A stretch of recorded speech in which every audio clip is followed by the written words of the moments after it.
Principalmente debemos conocer hacia dónde va direccionada nuestra primera tesis, que nos propone que el filósofo es el rey. ¿Esto qué nos dice? Que el filósofo va a ser el único que debería gobernar en un estado. Ahora, en la sociedad vamos a ver que va a haber una relación totalmente estrecha entre el intelectualismo moral y la política, dándonos a conocer que realmente para ser político hay que ser filósofo y el que no lo sea no va a poder ejercer su cargo. Y es que el intelectualismo moral no es más que la relación estrecha entre conceptos y definiciones entre conocimiento y virtud y cómo estos dos se compaginan muy bien. Principalmente podemos decir que el conocimiento es la capacidad de diferenciar entre lo bueno y lo malo. Ahora la virtud es poder diferenciar entre actuar virtuosamente o viciosamente, es decir, actuar justa o injustamente. Esto conllevó a Sócrates a hacer una frase bastante escéptica y que le parece bastante interesante al grupo, y es que dijo que no, en la sociedad no hay ningún hombre malo, simplemente hay hombres ignorantes. Ya pasando a una de las situaciones más importantes de todo el inicio de Gorgias o la retórica del libro Discursos de Platón, esta situación engloba la discusión entre Gorgias, Polo y Sócrates acerca de qué es la retórica y si esta es buena o mala. Principalmente vamos a dar las conclusiones que nos da a conocer Sócrates.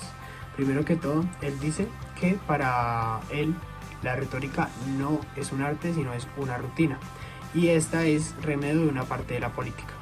Además, cito textualmente la página 200 del presente libro, él dice: digo que es fea, porque ya es preciso responderte como comprendieses ya mi pensamiento. Te diré que llamo feo a todo lo que es malo.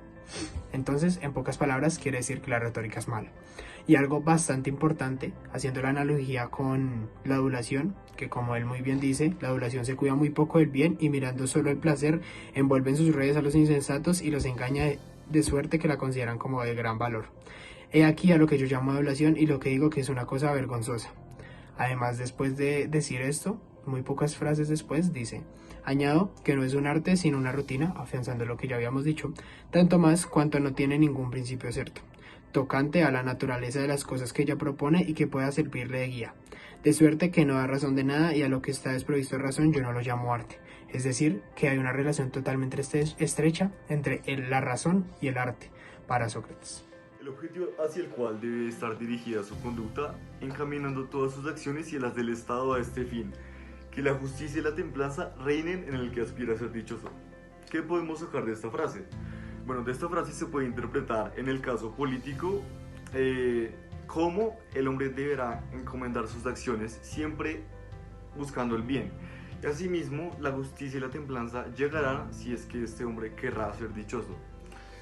En el caso contrario de que este hombre pues se encomiende al mal, terminará cometiendo injusticias. En una parte de la discusión que realiza Calícles y Sócrates, Sócrates le pregunta a Calícles que si se debería hacer lo agradable en vista de lo bueno, o pues lo bueno en vista de lo agradable, y pues Sócrates le responde que lo que se debe hacer es hacer las cosas agradables en vista de lo bueno y no al revés. Esta virtud desordenada, pues lo que está en orden mejor que lo que no lo está, ya que pues perdería su virtud. Pues se podría hacer una analogía entre política y alma. Digamos, el alma pues siempre está ordenada y es buena si está dotada de templanza. Las acciones de un hombre bueno y del Estado siempre deberán encaminarse a las justicias y las templanzas para que sean dichosas. Y si es dichosa, pues tendrá un orden, como ya dije. Y pues así habría un orden pues en el Estado, pueblo y todo lo que ya dije antes.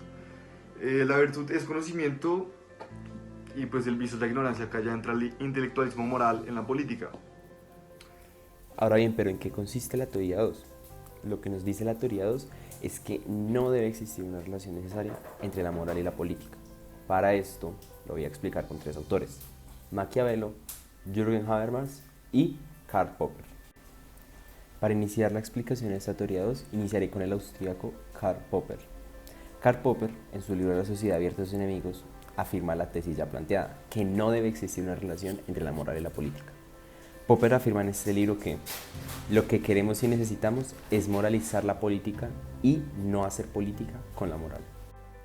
La razón por la cual Karl Popper afirma lo dicho anteriormente se debe a que si nosotros empezamos a relacionar la moral con la política, estaríamos convirtiendo al Estado en un tipo de adoración. Es decir, que este ya no se preocuparía como de sus funciones normales, sino que ahora solo se empezaría a preocupar por la moralidad de nosotros los individuos, en este caso los ciudadanos.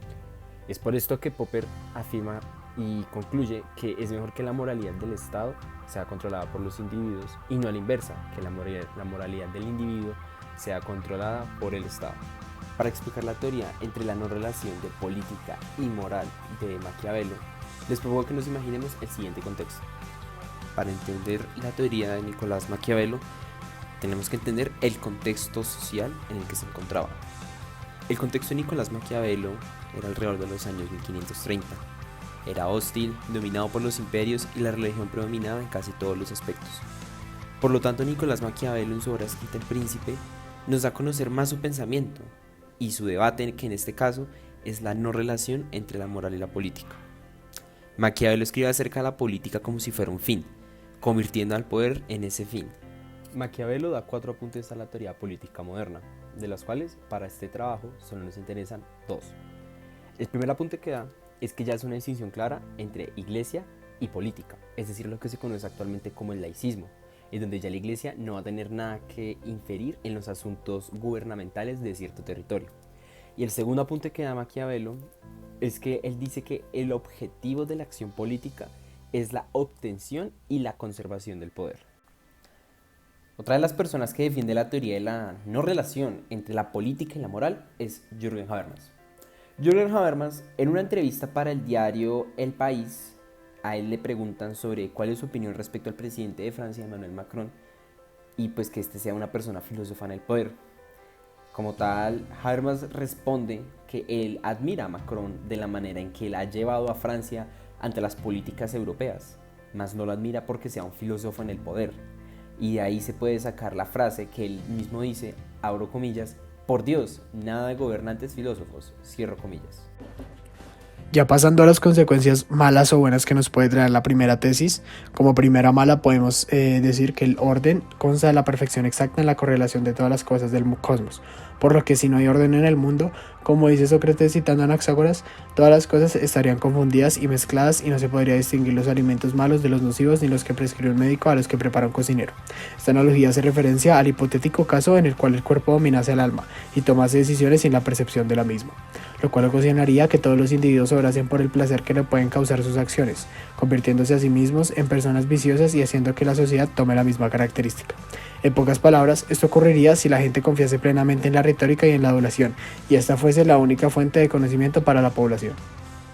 En cuanto a las consecuencias buenas, podemos decir que una analogía perfecta para definir el obrar de la persona justa y sana nos la da a conocer Sócrates con la siguiente cita. El hombre moderado cumple con todos sus deberes para con los dioses y para con los hombres, porque no sería templado si no los llenase. Es indispensable que así suceda, cumpliendo los deberes para con sus semejantes hace acciones juntas, cumpliéndoles para con los dioses hace acciones santas. Cualquiera que hace acciones justas y santas es necesariamente llamado justo y santo. Las consecuencias buenas de adoptar una teoría en la que no existe una relación entre la moral y la política, la puedo relacionar hacia la teoría que da Maquiavelo. Y Maquiavelo expone que no debe haber una relación entre la moral, ni la política, ni la iglesia. Las consecuencias malas de adoptar una teoría política como esta las podemos ver reflejadas primero en lo que propone Maquiavelo. Maquiavelo propone que la política solo sea visto como un bien individual, pues ya que su objetivo es la conservación y la obtención del poder. Pero pues esta toma de poder no se podría venir convirtiendo en una dictadura. Por último, nosotros nos inclinamos totalmente con la teoría 1, que es la del filósofo rey, y es que como grupo creemos que la política tiene que estar directamente relacionada con la moralidad. Todo esto en razón de que, como nos dice Platón, para ser político hay que ser filósofo.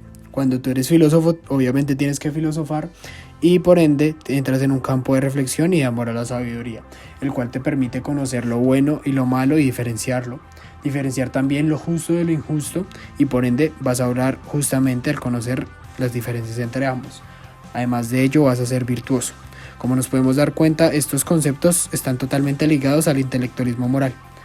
Por lo que, si para ser político hay que ser filósofo y la filosofía está totalmente arraigada al intelectualismo moral, pues para ser político necesitas de la moralidad en su totalidad.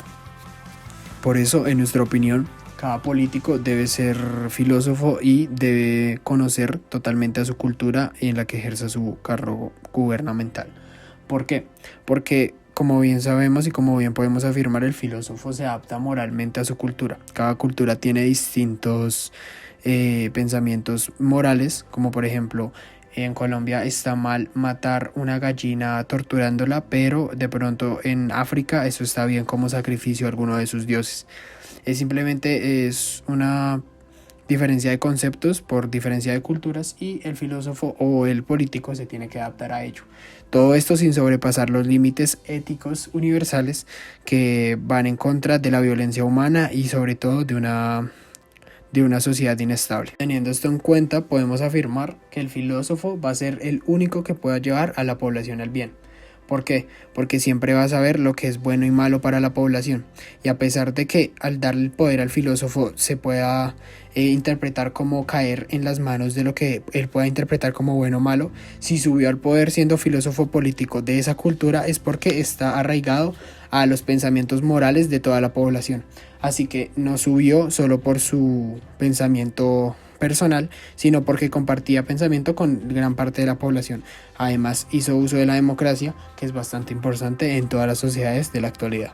La analogía de la caverna de Platón pues se encaminada pues al hombre que sale y busca la verdad y pues tiene como deber llevar a otros pues a buscar la verdad y pues a no dejar que se lleven por verosimilitudes como siempre. Por último, la retórica, la adulación y toda la sofística podemos verla hoy en día con algunos ejemplos de cómo a la gente le gusta oír más lo que les puede embellecer a sus oídos y no lo que realmente les conviene en un futuro a largo o corto plazo.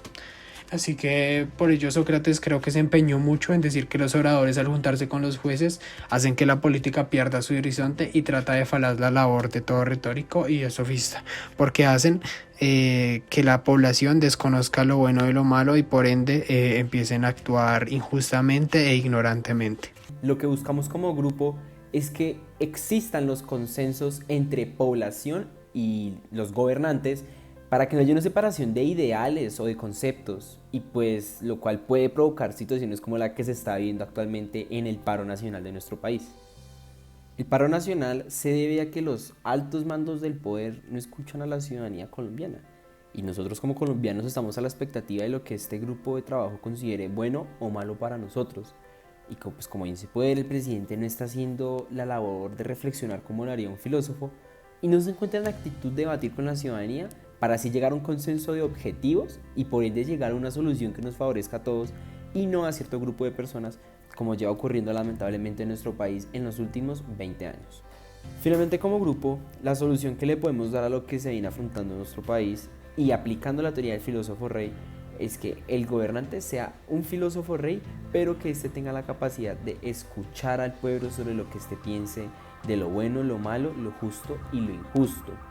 Pues todo esto para evitar caer en una problemática social que estamos afrontando ahorita, con más de 73 muertos en las manifestaciones ocurridas del paro nacional.